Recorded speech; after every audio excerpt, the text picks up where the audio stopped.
একদিন প্রচন্ড ঝড় বৃষ্টির দিনে।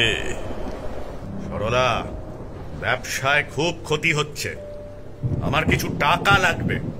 তোমার পায়ের সোনার নুপুরটা দাও দেখি, বন্ধক দেব।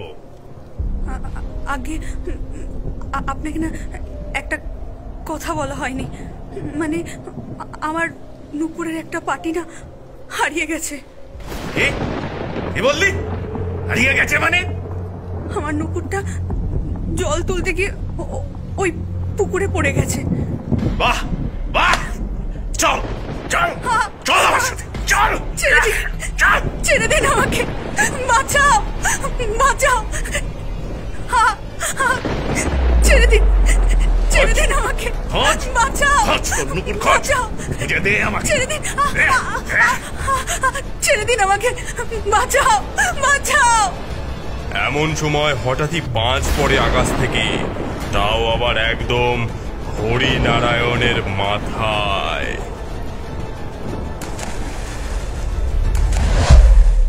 ওই একই পুকুরে একই দিনে মারা যায় দুজন। তারপর থেকেই ওই পুকুরে ভূতের উপদ্রব শুরু। একদম, ওই দম্পতি ওই পুকুরেই বাস করে এখনো। হরিনারায়ণের অত্যাচারে সরলা অতিষ্ঠ হয়ে ওঠে, তাই সে শিকার খোঁজে। অন্য কাউকে পেলে তাকে এগিয়ে দেয় স্বামীর রাগের মুখে। আপনি সেই পুকুর থেকে বেঁচে ফিরলেন? কেমন করে ফিরলেন? সে কথা জানতে গেলেও অতীতে যেতে হবে। আমি তখন ছোট্ট ছেলে।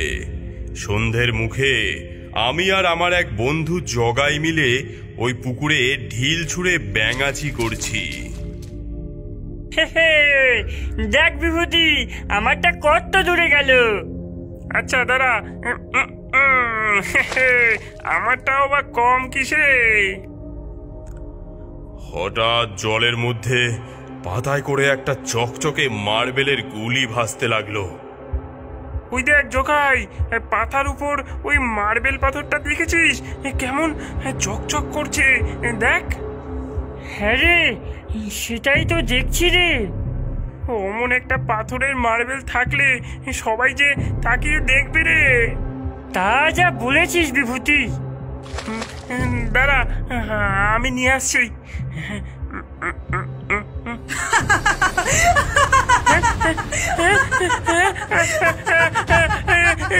কি হচ্ছে? বাঁচাও বাঁচাও। বিভূতি, বিভূতি কি হলো তোর? বাঁচাও, কে আছো? বাঁচাও।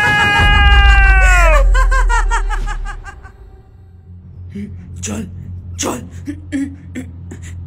শুনছেন, আপনাকে ঢিল মেরে যে বিরক্ত করেছিল তাকে ধরে এনেছি।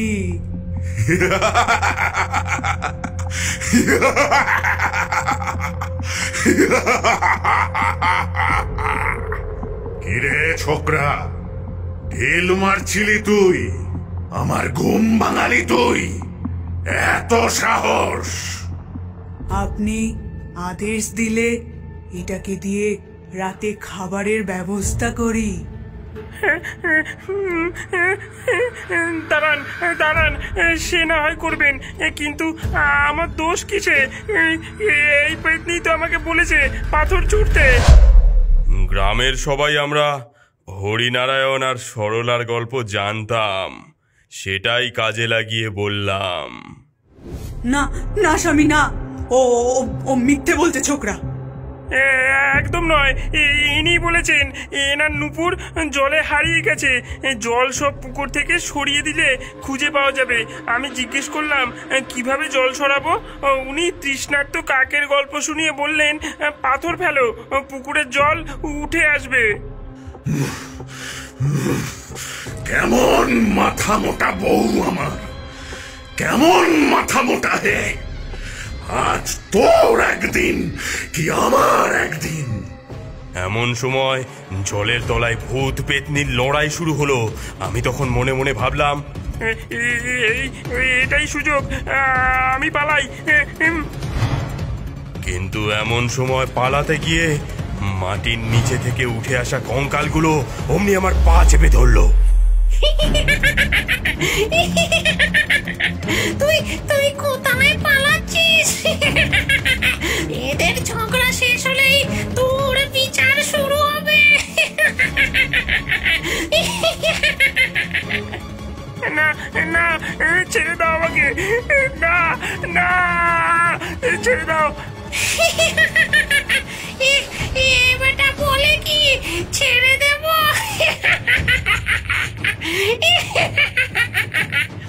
না, আমাকে প্রাণ নিয়ে পালাতে হলে পায়ের মায়া ত্যাগ করতে হবে।